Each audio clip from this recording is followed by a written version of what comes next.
It's a welcome return to my friend and co-host Michael Chan on the Hellbound Podcast.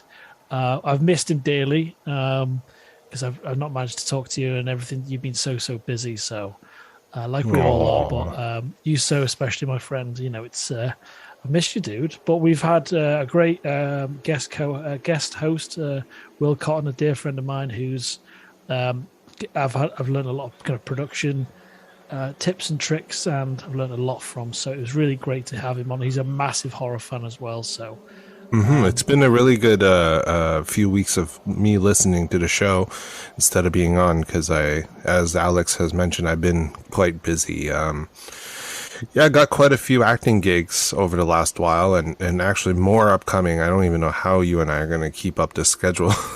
I know. Well, that's the kind of beauty of Will stepping in every so often, and it's just like banking good material. That's the key thing, is that when Will comes in, he's got really a different perspective on horror, and he likes to go into the nuances and themes and everything. So he's great. But for those of you who don't remember who I am or are tuning in for the first time, since we didn't do proper introductions, I am one of the co-hosts of the Hellbound Podcast. I forgot to bring my mic out, my special microphone of echo. And I am Michael Chan. I am an actor. You can see me in Star Trek Discovery Season 4 and a whole bunch of other stuff. Yeah, that is still like an epic credit, and I only see positive things for you in the future as well, so more power to you, Michael. Thank you. I think today I've alluded to it. Well, I'm Alex Blackburn, and I have I have an advert in the cinema soon. That's something else. I am a filmmaker, founder of 2 festivals, and a editor by trade. That's about it, really. But yeah, the things are being. You can see if you're in the UK, and I'd say the north half of the UK, so Scotland, Wales, most of England, and Northern Ireland, you'll be seeing a trailer for the university I do a lot of work for, and it's a promotional trailer for going to university. So I've shot 95% of the footage. It's in the trailer. It's only 30 seconds, but I am really proud of it. We've just done the Dolby mix. We've just done a color mix, and that's all ready to go. That is amazing. Any horror stories, since we're a horror podcast, aside from this horrifying intro that any new listeners will be very confused by? Well, normally we do better, guys. Well, my backseat belt alarm thing went off again. So during the day this time, not on the Yorkshire moors, apparently someone was undoing the backseat. I was going to say life raft then, but that's something else. So the belt alarm went off in the back of my car again during my journey this morning to work. Oh my God. So yeah, that's a little scary. I know, and I always instinctively look backwards. I'm like, I know there's no one there. There's just plastic bags. So I don't know why it's going off now. But yeah, a distinct lack of sleep is giving me nightmares and stuff recently. So yeah, that's my kind of real horror at the moment. Well, in lesser horror, but kind of horror, parental horror, my daughter, I think I told you a while back, she shoved actual poo in my mouth. Well, this time she asked me to take some yellow banana scented Play-Doh and make it into a poo. When I made it into the shape of a poo, I handed it to her. She declared that it was poo and then proceeded to shove it into my mouth. And let me tell you, scented Play-Doh is disgusting.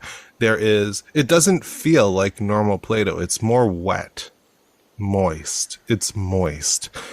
And having yellow banana scented Play-Doh shoved in my mouth, it's just disgusting. So that's a unique experience, I guess. Also, took my family to go strawberry picking, and ended up with bites from these little. I don't want to say the word out loud, only because I don't want people to mistake it for something else. But it's CHIGGER. That's what the bug is called. Yes, I understand. Okay, so I got bites on my feet and on my hands, and there's so many on the soles of my feet that like it's affecting the nerves. So every time I walk, it feels like I'm walking on pins and needles. My daughter has them up her legs. Yeah, my wife has them on her butt. Let's talk about actual horror stuff that people who are listening are probably more interested in. Any movies you want to talk about? I've highlighted this before, and I watched it recently. Well, watched it a few weeks ago before our last episode, and I've watched Titanic 666 now. Finally, a Tubi special, Tubi original. What did you think, Michael? I quit halfway. I don't often quit, but I quit halfway. I haven't finished it. I can't. Yeah. I'm sorry, Tubi.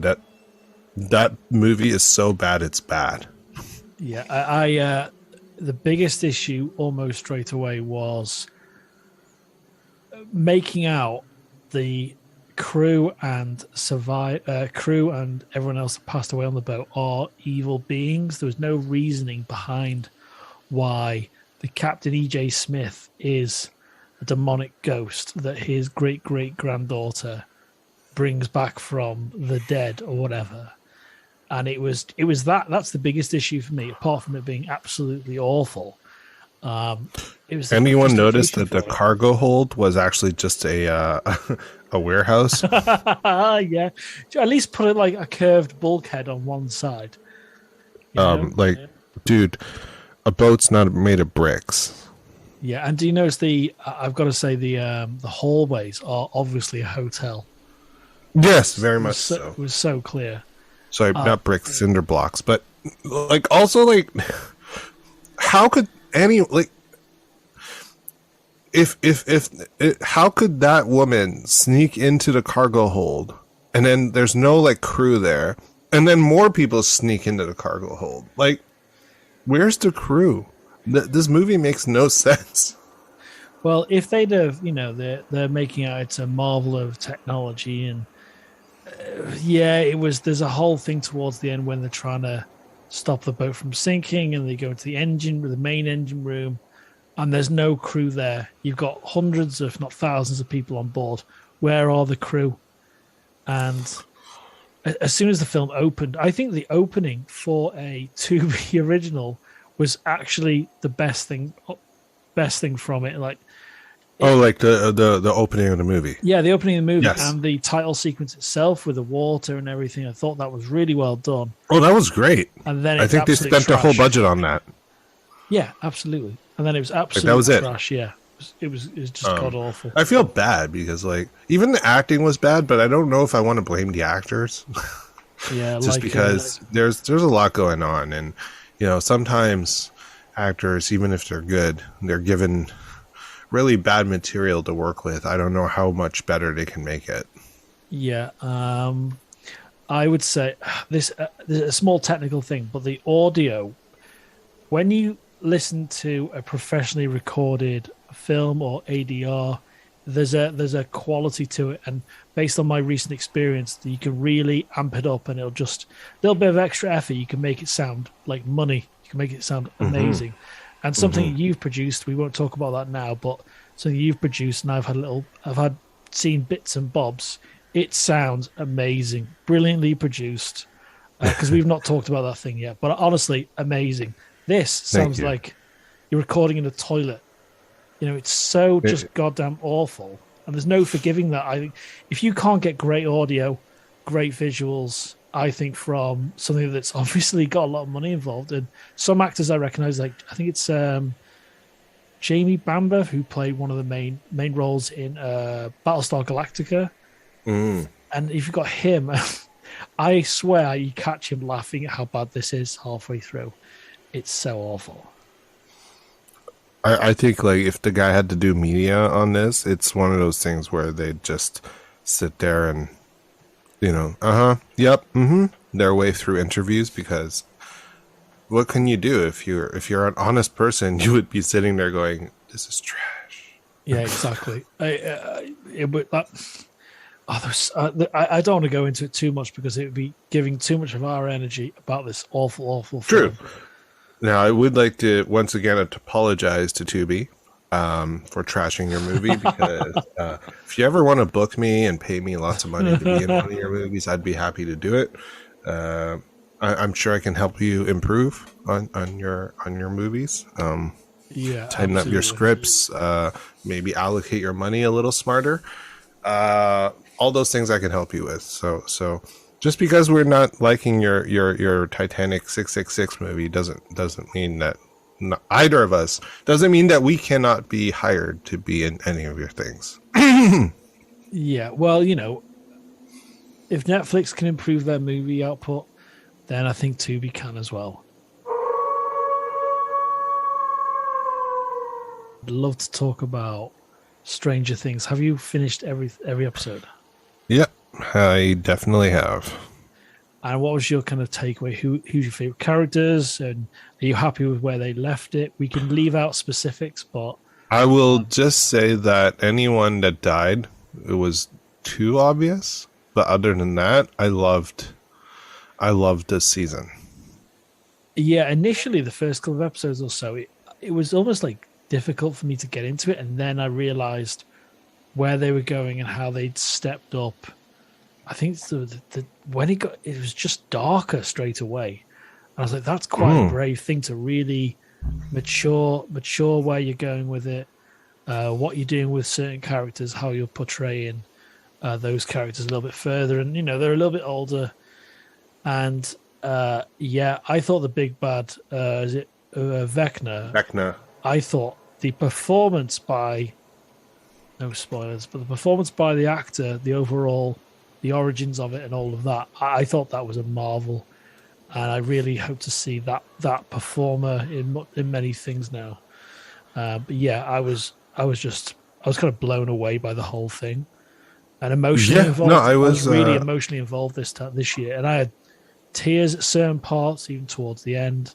And the biggest surprise for Vicky and I when we watched this was we knew there were 2 episodes that were a month apart to finish the show, but we didn't realize we were just about to watch it at like 11:30 a few nights ago. We only watched it last night, and it was 2.5 hours. I was like, "All right, that was a big surprise." So we had to kind of set up, when you watch a feature film together and you've got a lot of responsibilities, it's like, when can we actually wedge that in? But yeah, it was an absolute pleasure watching Stranger Things 4, season 4. And I will say, if there's a second criticism,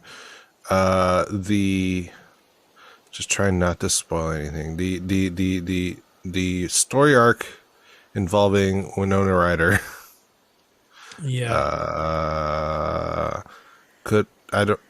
If they had taken out that entire section, it wouldn't have made a difference.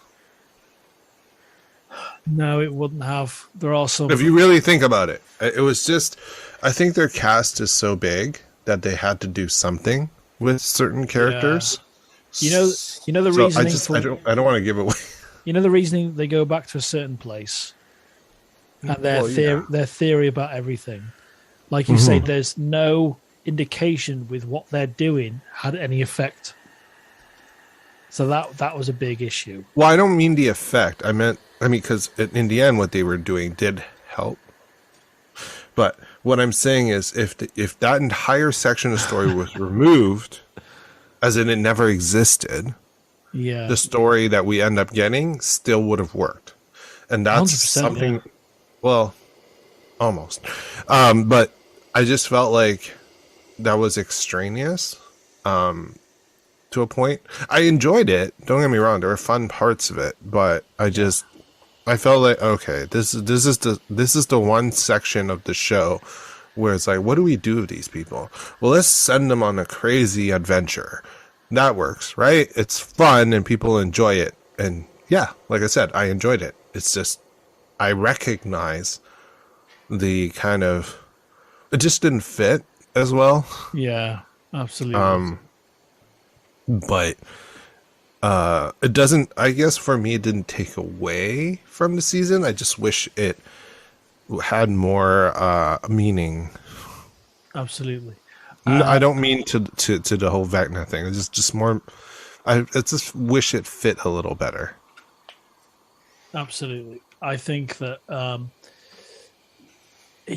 that's a really good observation, actually, that you could have easily lifted that section you're talking about completely out. And it would have been, I would have enjoyed it just as much. But yeah, it was a bit of a strange one. Did you have any favorite characters this season?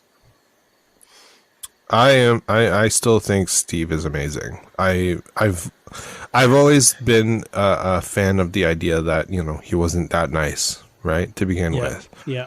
And then you have this person growing up and realizing their faults and then redeeming himself. And now they're a good guy. And that's big for me. Yeah, absolutely. I love that. I love redemption. I think Max is my favorite character this year. I think there was a lot more meat on the bones for her character. Definitely. Lucas's performance, by the way, near the end of the season. Oh my God. Yeah. Absolutely. Holy. Fantastic. When he was screaming. Oh. Yeah. And when legs were getting broken and people's souls were being sucked out and all of that, like, are they really going this dark? I was pleasantly surprised because I like, if it were, if the, like we've talked about many times, if the gore or the horror makes sense, then why not? And I think they really did well, especially, I'm going to say one moment, above the lake in the water when that character rises up and the legs are broken and all of that. That is right. It's so sinister about being on a body of water at night as well, and that happening. And it's just, I absolutely loved it. And at the end of the season, there's a few tears there for certain characters, and but I'm just bowled away. And like I watched I think it was a Vanity Fair interview with the Duffer Brothers about how they were getting lots of no's when they were suggesting their ideas. And I think what they've done, and Sean Levy, as a producer and a director in episodes, I think where they're going, and I think there's one more season, isn't there? I think I really hope that final season's satisfactory, because it's so difficult to end a big show like Game of Thrones and Sopranos or whatever it is. I hope they do a stellar job with this last season that's coming up, and hopefully we don't wait 5 years for it, because I think it was like 3-4 years at least. Yeah, the kids are a little bit older looking than I think they should be, but I mean, there's an obvious real world reason for that, because they're all old now. Like Max is what, like 21 now? I heard that they were gonna go leap forward a little time bit jump in terms of that time. Would make sense. Oh my God. And Finn Wolfhard is like he's so tall and he's a stick. Yeah, absolutely. He is just so lanky. I'm just like, wow, you it's like he sprouted and then didn't gain any meat. Yeah, that's so true. I'm just like, wow, what happened? Whoa, like even from Ghostbusters to this. Yeah, that's true, actually. He is so tall. Yeah, in the last couple of years, so, oh my God. But I thought a great show, and when running that up that hill came up, oh my God, it's just unbelievable. Absolutely. And it's great that Kate Bush has got a new audience now, like a refreshed audience. Yeah. Because you've got people that have been listening to since the late 70s, so that's fantastic that happens. I believe you've been watching some sort of prank show. Is that horror-based? Prank Encounters. They're supposed to be pranking, like doing horror pranks. So you're following two people who are supposed to be like non-actors, and then everyone else is an actor. And they put these two real-life people in a scenario where they feel like they've been hired for a one-day job by a temp agency. And then they eventually bring the two people, because the two people always start separate, and then they bring them together somehow, and all the craziness begins. for example, like in episode 2, there's like these deaths happening on this part of a road. So one of them is going with an inspector and the other one is going with, I forgot what. And then they both end up on the section of road, and then there's crazy horror stuff. The problem I'm having with the show and why I quit after episode 2. Actually, I was going to quit after episode 1, but I gave it a shot with episode 2. Is that, have you ever seen those pranks online from overseas, where you have like, you know, like the girl from The Ring? They'll have someone dressed like that, and they're in the hallway, and then the lights pop up, and then she's in the lift or in the hallway or something, right? Yeah. And they're great. Like, you laugh and it's scary, and the people are genuinely scared, right? Yeah. I think Prank Encounters was trying to recreate that here.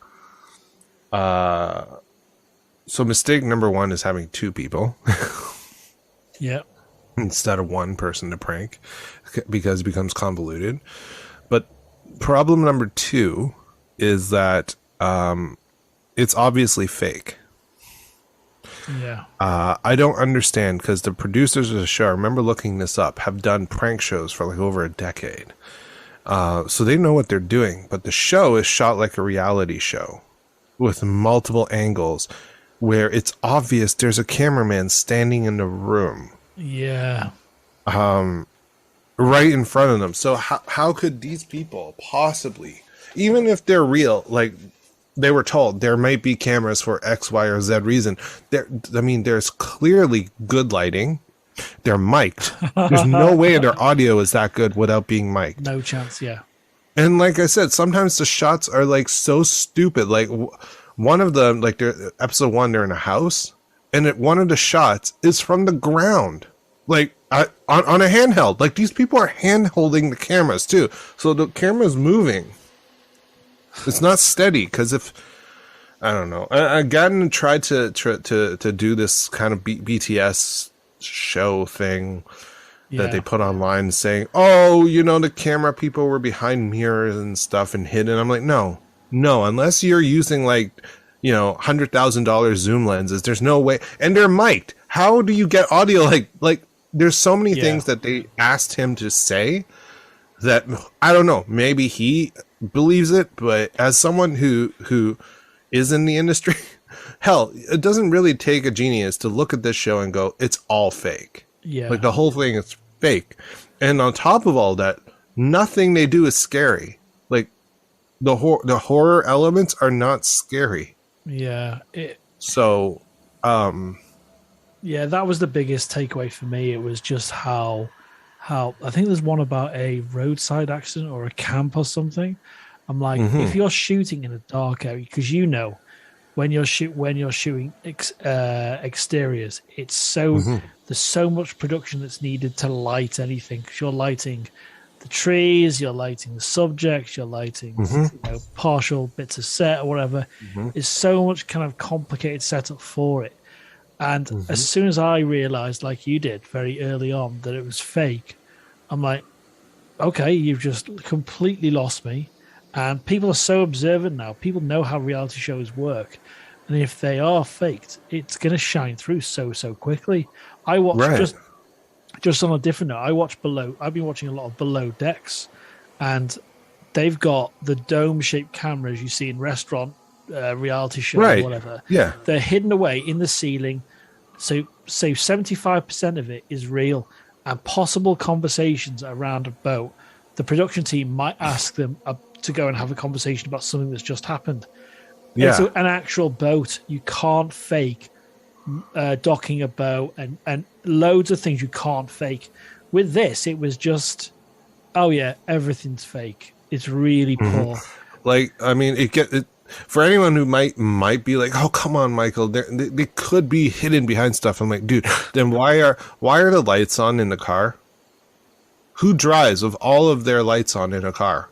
No one. No exactly. One. With multiple, and it's like, even the thing, it's like the conversations they have, it's just back and forth close-up shots. Yeah. Like, that's not how reality works. You don't do close-up shots of people talking. That's how movies work. Yeah. Do you think that If you were 13, 14, do you think the 13 or 14-year-old Michael Chan would have enjoyed this? No. Even kids, I guess, understand how these shows work. But yeah, it's utter garbage, really. It's because there are reality shows. Yeah. That you would at least have a semi-understanding, even as a teenager or a tween, how some of these are supposed to look. Yeah. And like with YouTube and TikTok and all the security footage and everyone knows like the look of it. I mean, you don't necessarily need a fisheye camera, right? But when your quality is so, it's like 4K close-up shots back and forth on and sometimes a handheld camera because it's shaking. Yeah, there's professional found footage or professional way of shooting it poorly that makes it look real. I mean, as a kid, I might like some of the. I might be immature, so I'll be like, ah, that's funny, but like, you know, some of the reactions. But like, I would already, I think back then, I would have known it was fake.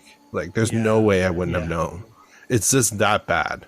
Well, just think about how aware kids are now, anyone that records video themselves, and how the level of understanding of how things are produced is clearer than ever before.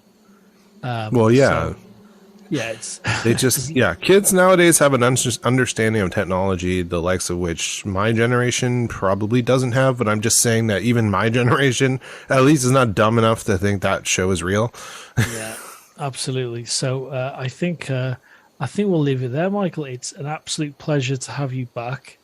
Happy to be back, and it's great to see you. And I know it's great to be busy.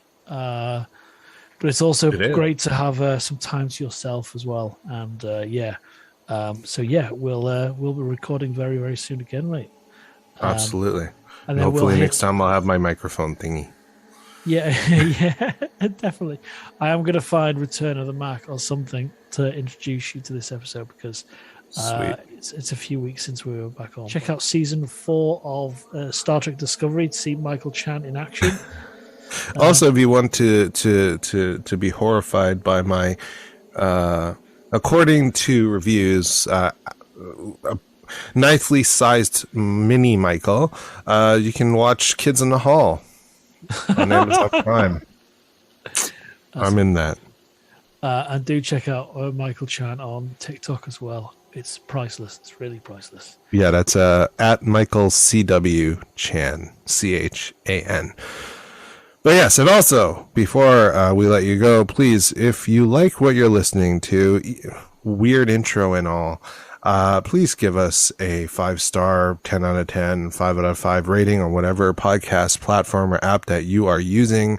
And please think about subscribing or following our show. It really does help us get featured on the front page or at the top of your app or platform, and then gets us more listeners, which then allows us to do more stuff. So again, please help us by giving us an amazing review and subscribing. Thank you. And harness the darkness.